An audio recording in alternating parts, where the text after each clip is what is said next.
अस्सलामुअलैकुम। Political science 2021 इसका जो पेपर 2 है, आज हम इसका क्वेश्चन नंबर 3 सॉल्व करेंगे।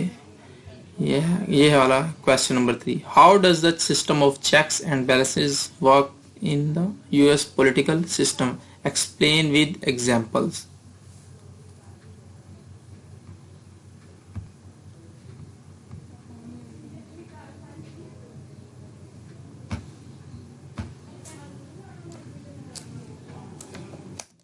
Explain with examples. तो ये मैंने लिखा नहीं, चलिए। तो क्वेश्चन को सोल्व करने से पहले हमें मालूम होना चाहिए कि क्वेश्चन में पूछा क्या गया है। क्वेश्चन में हमें पूछा ये गया है कि यूनाइटेड स्टेट्स ऑफ जो अमेरिका है, ठीक हो गया अमेरिका, वहाँ का जो पॉलिटिकल सिस्टम है, वहाँ पर एक सिस्टम लागू है, उसे कहते हैं चेक्स एंड बैलेंसेस। ठीक हो गया कि ये कैसे काम करता है, ठीक हो गया, और इसके ऊपर इसकी एग्जांपल्स भी दें। ठीक हो गया। तो इसमें जो पार्ट्स हम इसके सबसे पहले ऐसे करेंगे, सबसे पहले ये देखेंगे चेक्स एंड बैलेंसेस होता क्या है। ठीक हो गया। और उसके बाद हम इसको देखेंगे यूनाइटेड पॉलिटिकल सिस्टम में ये कैसे काम करता है, और इसकी फिर हम एग्जांपल्स भी इसी में देंगे और इसको डिस्कस करेंगे। ये बहुत ही ज्यादा इंपॉर्टेंट क्वेश्चन है। ठीक है। इसके 2-3 ये पॉइंट ऑफ व्यू से पूछा जा सकता है। ये देखें, एक और मैंने क्वेश्चन कहीं पढ़ा था सीएस के या पीएमएस के कहीं पेपर में, बल्कि ये तो लाजमी आई होगा, मुझे याद नहीं, अभी मैंने देखा नहीं, टाइम नहीं मिला मुझे।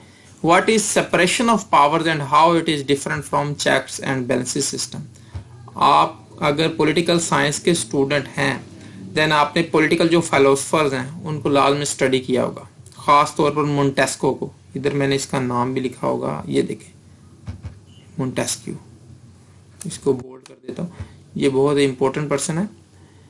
अच्छा, अक्सर क्वेश्चन अगर आपको इस तरह अगर आ जाए कि चेक्स एंड बैलेंसेस क्या होता है, या एक अलग से इस तरह आ जाए कि सेपरेशन ऑफ पावर्स क्या होता है, ये दोनों तकरीबन है सेम ही, लेकिन थोड़ा बहुत इनमें डिफरेंस है।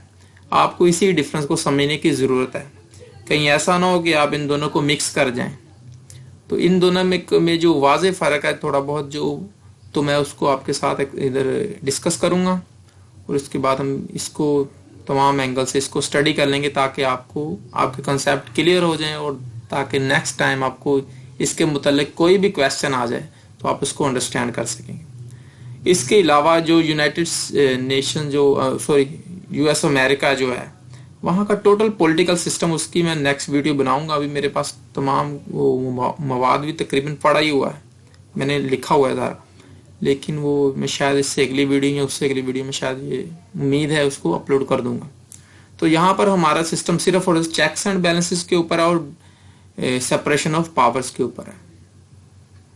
सेपरेशन ऑफ पावर जो एक थ्योरी है, इसको सबसे पहले फ्रेंच पॉलिटिकल साइंस जो मोंटेस्क्यू हैं उन्होंने इसको एक्सप्लेन किया था।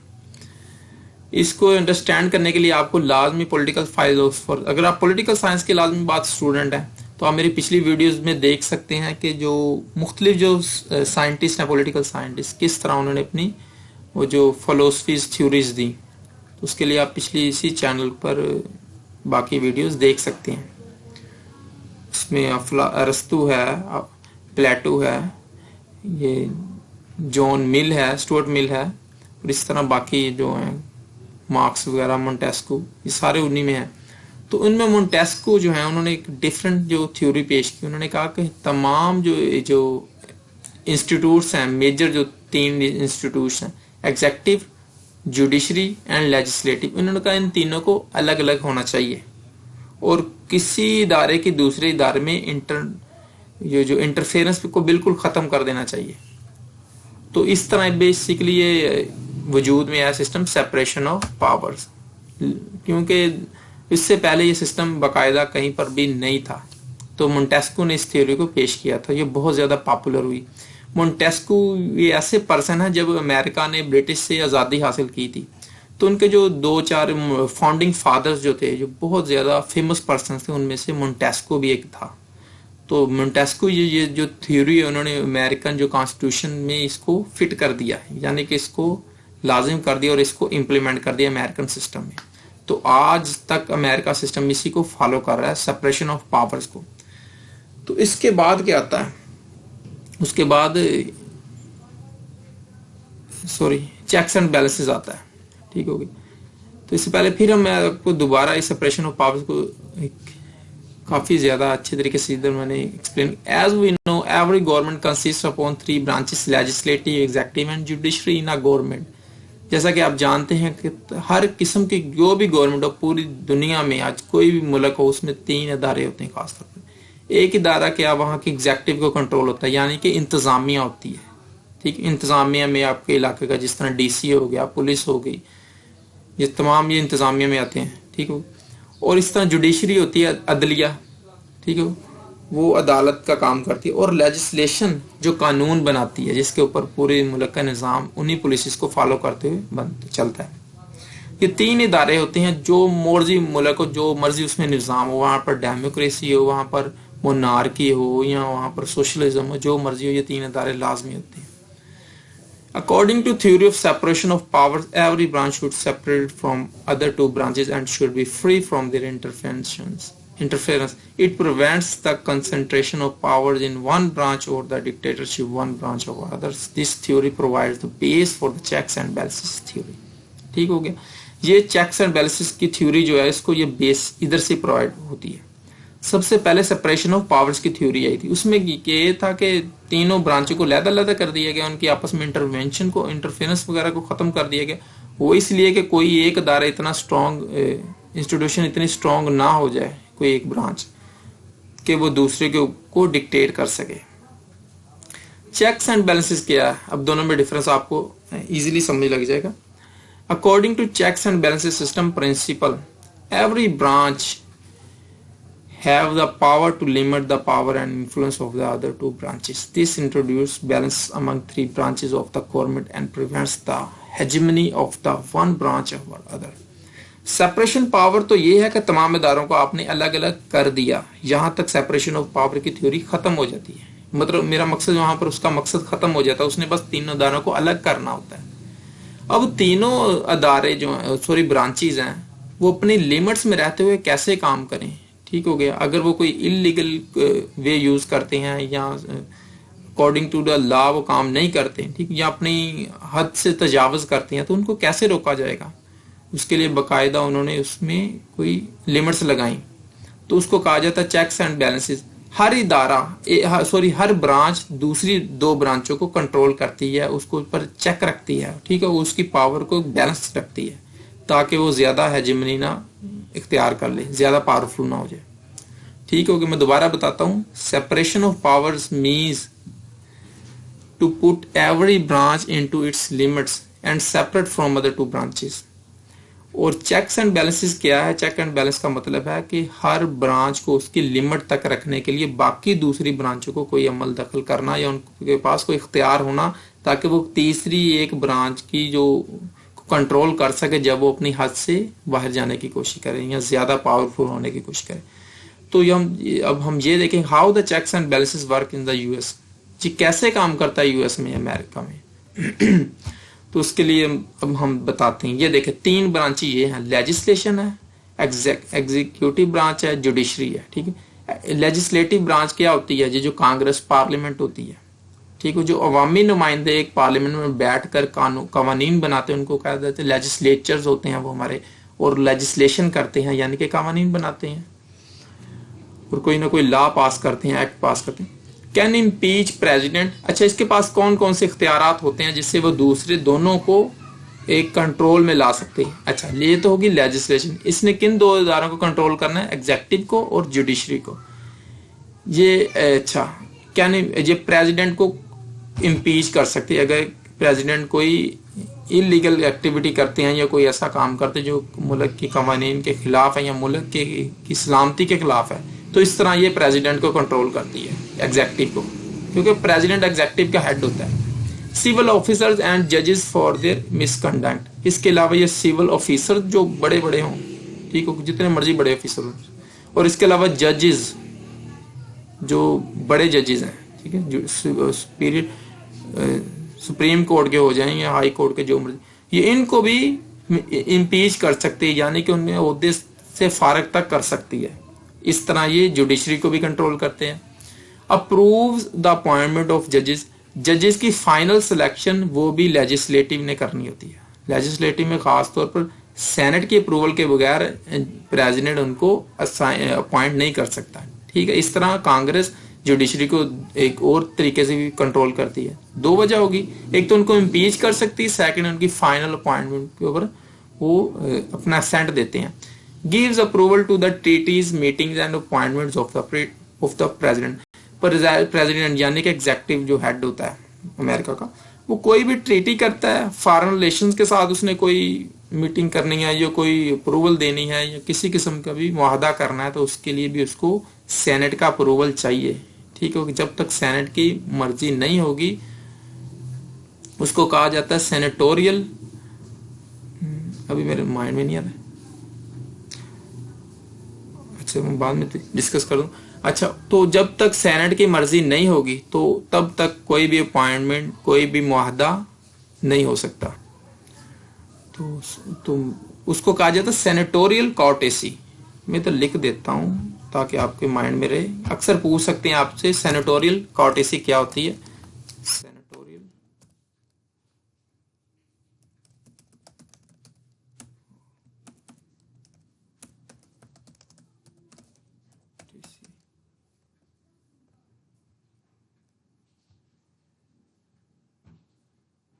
अच्छा, इसके बारे में आपसे अक्सर पूछ सकते हैं वो कि सेनेटोरियल कॉर्टेसी क्या होती है। यानी कि प्रेसिडेंट जो है कोई भी काम नहीं कर सकता जब तक कि सेनेट की उसमें रजामंदी ना हो। तो इसको मैं इसके साथ लिख देता हूं।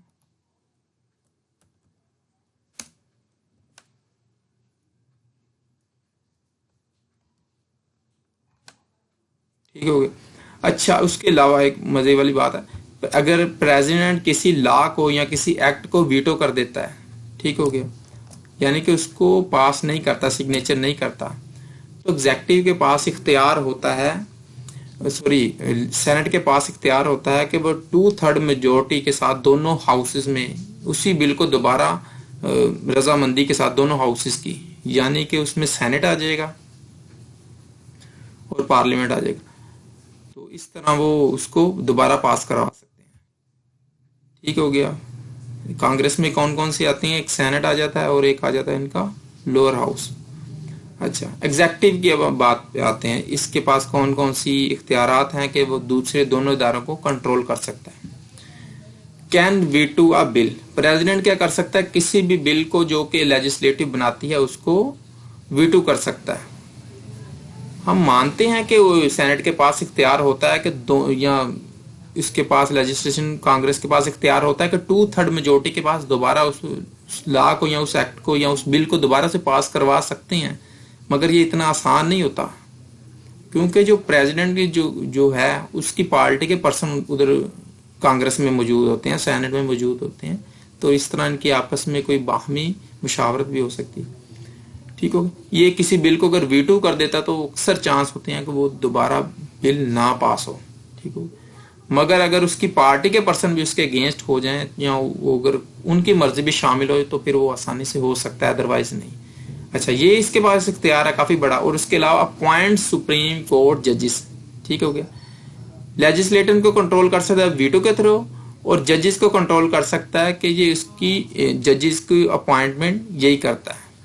ठीक हो गया, क्योंकि इसने फाइनल इसी ने करना होता है, सॉरी डिसाइड इन्होंने करना होता, फाइनल सिग्नेचर इसने करने होती हैं, एग्जेक्टिव हेड ने जो प्रेसिडेंट होता है। इस तरह ये जुडिशरी को भी कंट्रोल कर सकता है और लेजिस्लेटिव को भी। अच्छा, जुडिशरी के पास कौन से दो ऐसे इख्तियारात है जो दूसरी दोनों ब्रांचेस को कंट्रोल कर सकते हैं, power to declare a law unconstitutional passed by the Congress, उसके कहा जाता है जुडिशियल रिव्यू। अगर आपसे कहीं पूछा जाए कि what is judicial review, judicial review इसको कहते हैं अगर लेजिस्लेटिव कोई ऐसा काम कर देती है जो कि जुडिशरी ये समझती है कि वो कॉन्स्टिट्यूशन की किसी एक्ट के या किसी चीज से वो कंट्रेरी है, यानी कि उससे टकरा रहा है, ठीक है, या वो उसके खिलाफ है, तो उस पर वो जुडिशियल रिव्यू लेकर उसको खत्म कर सकती है। ठीक है, ये जुडिशरी के पास एक बहुत बड़ा कह लें कि पॉइंट है उनके पास जुडिशियल रिव्यू वाला। Power to declare a law unconstitutional pass by, ठीक हो गया। कांग्रेस इतनी मेहनत से कोई लॉ पास करती है तो जुडिशरी अगर उसको अच्छे तरीके से जज करने के बाद अगर वो फैसला देती कि भाई ये तो उसके खिलाफ है, इस तरह बाकायदा इसके केसेस, मार्बरी वर्सेस मेडिसन वाला आप केस देख सकते हैं इनका। अच्छा, कैन डिक्लेयर, ये शायद ब्रिटिश का है, मार्बरी वर्सेस मेडिसन। चलें यार, इसको इधर डिस्कस नहीं करना चाहिए। Can declare N executive order unconstitutional, उसके अलावा ये किसी एग्जेक्टिव ऑर्डर को भी अनकॉन्स्टिट्यूशनल कहकर उसको खत्म कर सकती है जुडिशरी इस तरह दोनों ब्रांचेस को कंट्रोल करती है। लेकिन सबसे ज्यादा पावरफुल, ये देखें मैंने कंक्लूजन लिखी है, above discussion shows the upper hand of Congress over all the departments. This is good thing that the public elected representatives hold power more than other departments, which is a positive sign for a healthy democracy. This makes the checks and balances system and the separation of power suitable for American presidential system of government. America क्योंकि एक बहुत ज़्यादा well educated nation है, तो इस तरह उनके जो सबसे ज़्यादा इख्तियार लेजिस्लेटिव के पास ही हैं। इस तरह इख्तियार बेसिकली लेजिस्लेटिव के पास अगर होंगे तो लाजमी बात है अवामी नुमाइंदों के पास होंगे। तो इस तरह अगर अवामी नुमाइंदों के पास सबसे ज़्यादा पावर होगी तो लाजमी बात है कि मुल्क के निज़ाम अच्छे से काम करेगा। कहीं ऐसा अगर हो कि नहीं, किसी एग्जेक्टिव अथॉरिटी ज़्यादा पावरफुल हो जाती है, या जुडिशरी ज़्यादा पावरफुल हो जाती है, या आपकी इस्टेब्लिशमेंट ज़्यादा पावरफुल हो जाती है, तो उससे मुल्क में चेक्स एंड बैलेंसेस का निज़ाम अच्छे तरीके से काम नहीं कर सकता। तो ये हम अपने कंट्री से के साथ इसको कंपेयर कर सकते हैं कि हमारे कंट्री में क्योंकि कभी कोई एक ख़ास इदारा ज़्यादा पावरफुल हो जाता है, कभी कोई ख़ास इदारा और उनकी बेजा इंटरवेंशन की वजह से मुल्क का निज़ाम बहुत ज़्यादा परेशानी से गुजरता है। तो ये था, मैंने बेसिकली इसको यूनाइटेड नेशंस को जो मैंने एक सिंपल सा इसका सोल्यूशन बनाया था। अगर आपको अच्छा लगे देन काइंडली इसको अपने फ्रेंड के साथ भी लाजमी शेयर करें, और अगर आपने मेरा चैनल सब्सक्राइब नहीं किया देन लाजमी इसको भी सब्सक्राइब कर लें ताकि नेक्स्ट वीडियोस आप तक पहुंचती रहें। आज तक के लिए इतना ही, अल्लाह हाफिज़।